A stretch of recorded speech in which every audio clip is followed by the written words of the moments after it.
Le livre du cœur de Peter Deneuve. Chapitre 4. La visite de Dieu.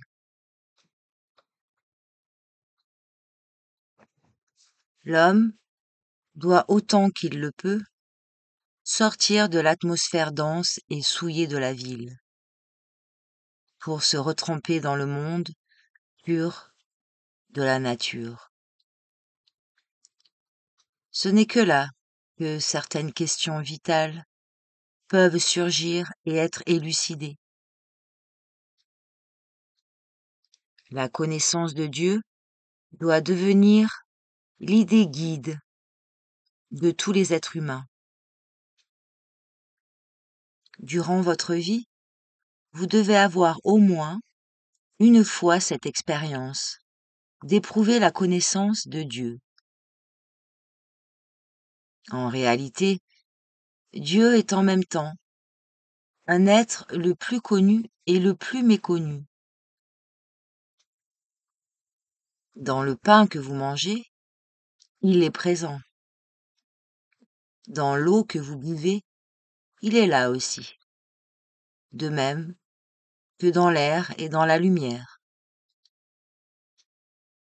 Une grande tâche se trouve devant vous. Connaître Dieu.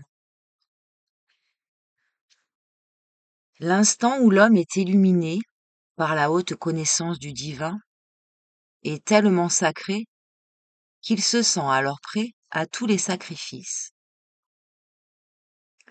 Si vous vous imaginez que vous trouverez et connaîtrez Dieu dans quelques milliers d'années, vous vous trompez.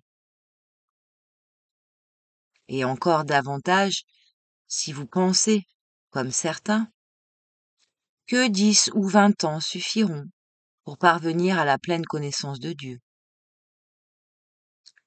Les anges eux-mêmes, si développés et avancés qu'ils soient, ne le connaissent pas encore dans sa totalité.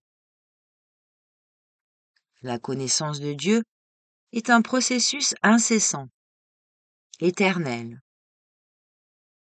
Tous, nous devons apprendre éternellement à le connaître dans son amour sans limite, dans sa sagesse, dans sa vérité. La beauté de la vie réside dans les choses incomprises qui nous dépassent. Quelles sont belles les choses divines. Pour connaître Dieu, il faut tout sacrifier pour lui. C'est alors que nous commencerons à étudier une nouvelle science, une nouvelle culture, dont le monde actuel n'a aucune idée. Pour connaître Dieu, il faut à l'homme plusieurs éternités. Ne pas s'intéresser à Dieu, c'est négliger les leçons qu'on vous donne. C'est rester en dehors de l'école. Tous ceux qui ne tendent pas vers le suprême dans le monde perdent leur existence et s'exposent, en plus, à de continuelles souffrances. La loi dit, pour vous approcher de la connaissance de Dieu, vous devez l'aimer. Quand Dieu se manifeste à un être, il le met au travail. Si vous voulez vivre correctement, mettez Dieu, l'amour, comme idéal dans votre vie. Croyez-vous que le suprême principe viendra habiter votre cœur si celui-ci renferme la confusion, le chaos et des ressentiments contre celui-ci ou celui-là? Dans ce cas aussitôt entré, il se retirera. La visite de Dieu est le moment le plus grandiose dans la vie de notre âme. Elle ouvre la porte de l'éternité. Cette visite peut ne durer qu'un instant, mais elle laisse son empreinte pour toujours. Il y a une manière par laquelle Dieu se manifeste à ses élus. Le grand musicien, par exemple, ne s'intéresse vraiment qu'à ses élèves doués. Le grand peintre, le grand poète, le grand sculpteur agissent de même. Par conséquent, si nous sommes prêts à consacrer nos forces, notre santé, notre vie à Dieu, et si nous sommes en état de supporter toutes les difficultés et souffrances sans douter de lui, alors seulement il nous visitera. Celui qui a entrevu le monde divin est prêt à tous les sacrifices, à tout endurer, pour la cause de Dieu. Vous devez avoir comme idéal de parvenir à ressentir, au moins pour un instant, ce qu'est le sublime amour divin. C'est une expérience grandiose que d'avoir perçu le lien qui existe entre tous les êtres, du plus petit au plus grand. Faites toujours le bien pour le bien, car c'est la source de toute réussite. C'est la base de votre vie et de vos acquisitions, soit physiques, soit spirituelles. L'amour divin, bien compris et raisonnablement appliqué, envers nous et envers notre prochain, est le véritable soleil de la vie. Ceux qui sont éveillés, attentifs à l'arrivée de la vie nouvelle, ressusciteront. Dans l'homme, il y a des éléments divins, éternels, qui se développent sans cesse. Bien que leur essence demeure immuable, ces éléments, il doit les activer avec amour et foi, par l'étude et l'application, car c'est en eux que réside la force et les possibilités de croissance de son âme vers la perfection, vers la lumière et la liberté.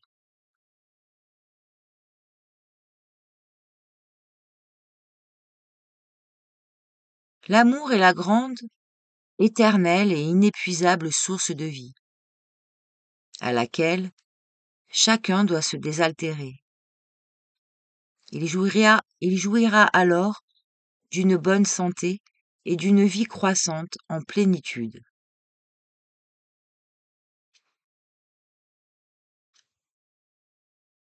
Le sens de la vie humaine réside dans la consciente attente du moment où Dieu, l'absolue réalité, l'amour, nous visite. Si vous saisissez ce moment, toutes les réalisations vous seront possibles. Tout le reste n'est que préparation à ce moment. La vie n'est ni physique ni spirituelle. Elle revêt ces formes-là, mais elle est en réalité divine. La beauté n'est pas dans la forme, mais dans la vie divine qu'elle renferme.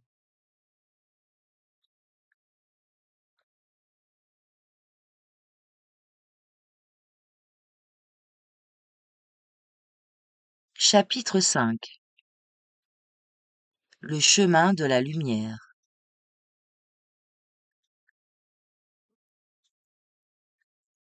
Il y a 4 choses qui doivent constamment occuper la pensée de l'homme. Dieu créa la terre pour que l'homme soit bon. Dieu créa l'eau pour que l'homme soit pur. Dieu créa l'air pour que l'homme pense bien. Dieu créa la lumière pour que l'homme suive le bon chemin.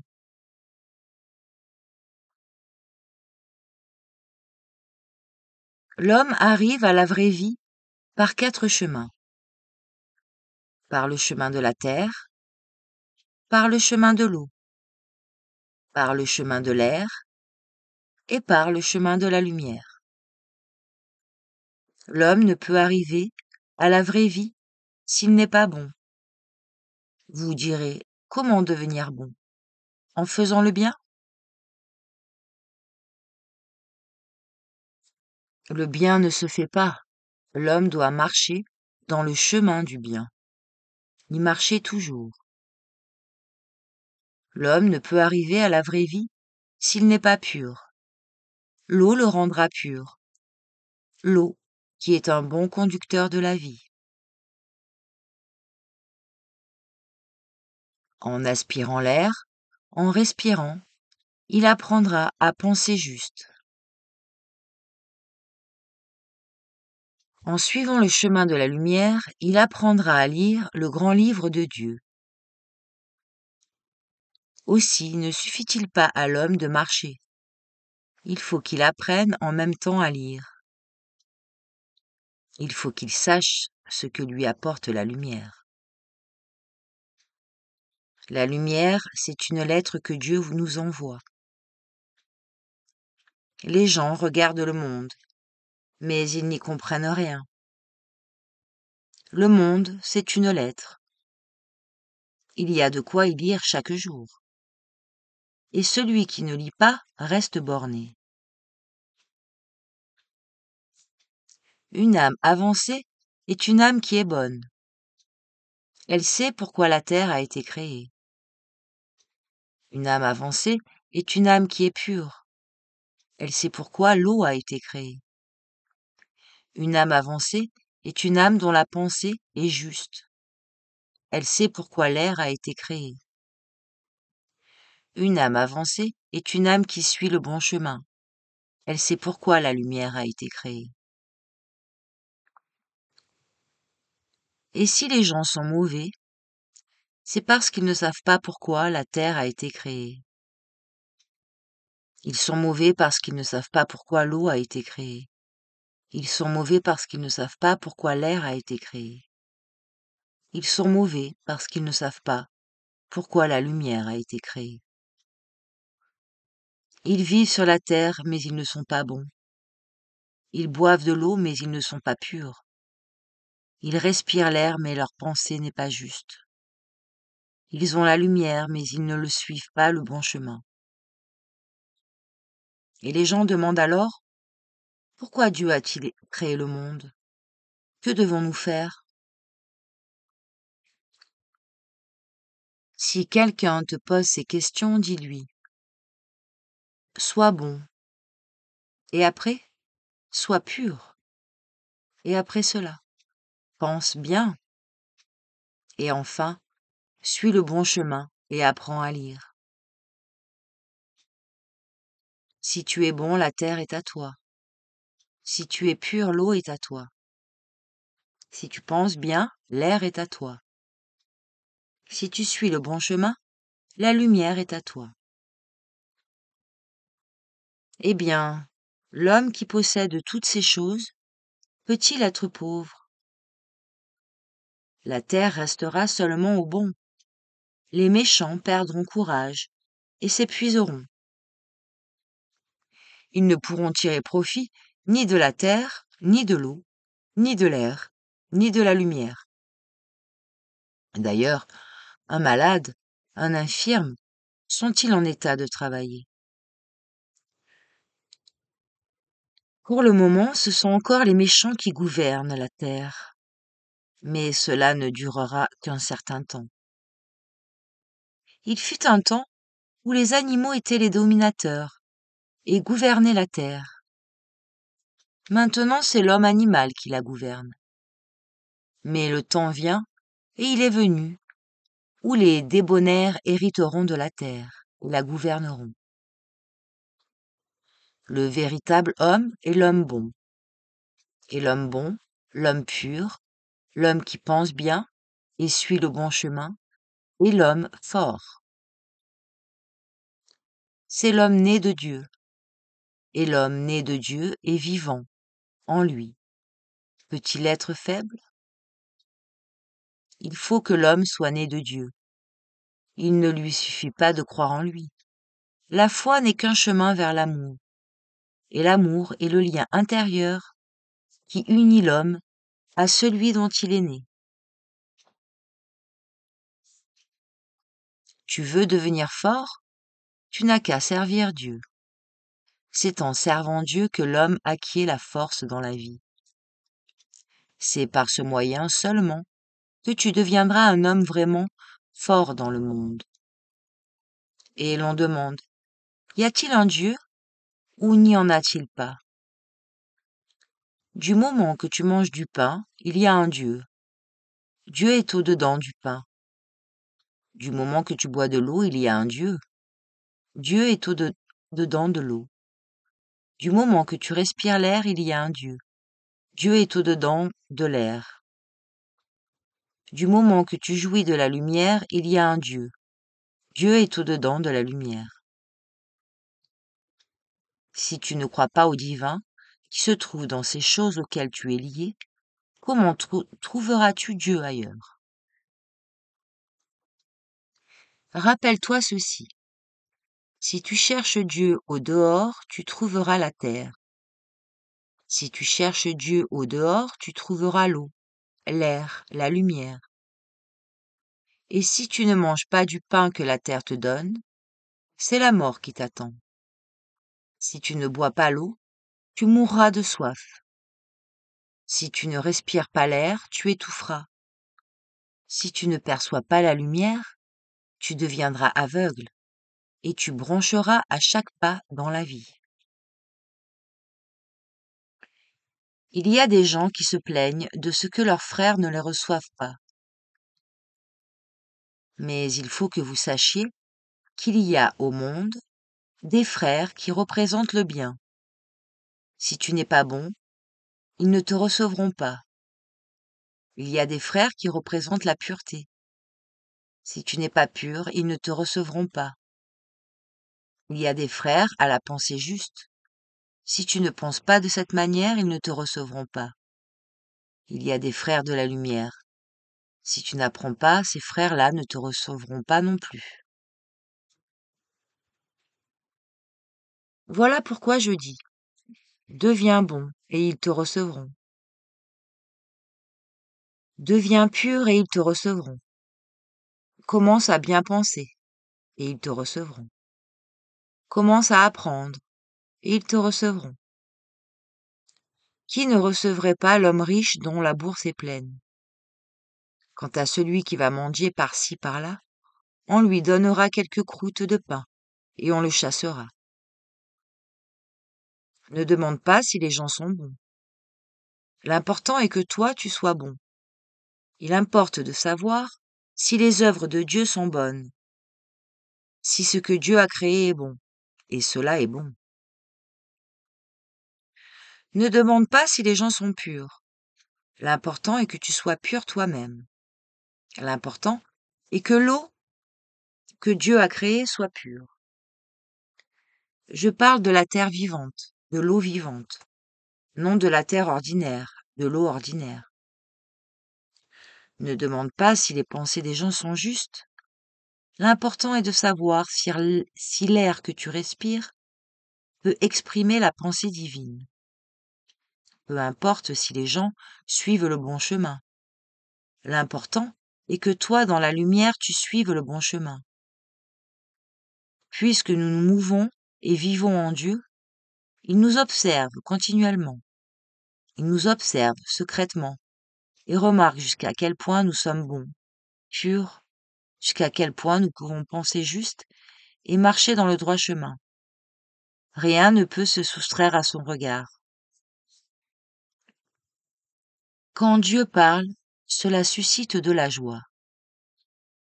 Dès que tu souffres, c'est que Dieu se tait. Dès que tu éprouves de la joie, c'est que Dieu parle. Celui qui veut servir Dieu, celui qui veut le voir sur la terre, doit savoir qu'il se trouve en sa présence lorsqu'il prend le pain pour s'en nourrir. Il faut qu'il soit saisi d'un saint tressaillement en voyant que le pain apparut sur la table. Il n'y a que l'homme bon qui ait le droit de manger. Il n'y a que l'homme qui pense qui ait le droit de respirer. Il n'y a que l'homme qui suit le bon chemin qui ait le droit de jouir de la lumière. Dès qu'il peut jouir de toutes ces choses, il verra que tout ce que Dieu a fait est bon, et son âme se remplira de joie. Et dès que l'âme de l'homme se remplit de joie, c'est qu'il comprend Dieu déjà. Il est en relation avec lui. Il faut que les âmes éveillées travaillent et qu'elles aient la ferme conviction que Dieu bénira le bien qu'elles font sur la terre, où elles vivent. Que les hommes boivent de l'eau et qu'ils sachent que Dieu leur donnera cette pureté que recèle en soi l'eau vivante, parce que l'eau ordinaire n'est que le véhicule de l'eau vivante. Nous sommes venus sur la terre pour déclarer avec certitude que Dieu est toujours doux et bon, et que nous devons être comme lui, qu'il est pur et saint, et que nous devons être comme lui, que sa pensée est toujours juste, et que nous devons penser comme lui, qu'il s'exprime continuellement par la lumière, pour que nous suivions le bon chemin. Soyez bons, soyez purs, pensez en homme droit, gardez le bon chemin, étudiez les voies de Dieu, et vous aurez sa bénédiction.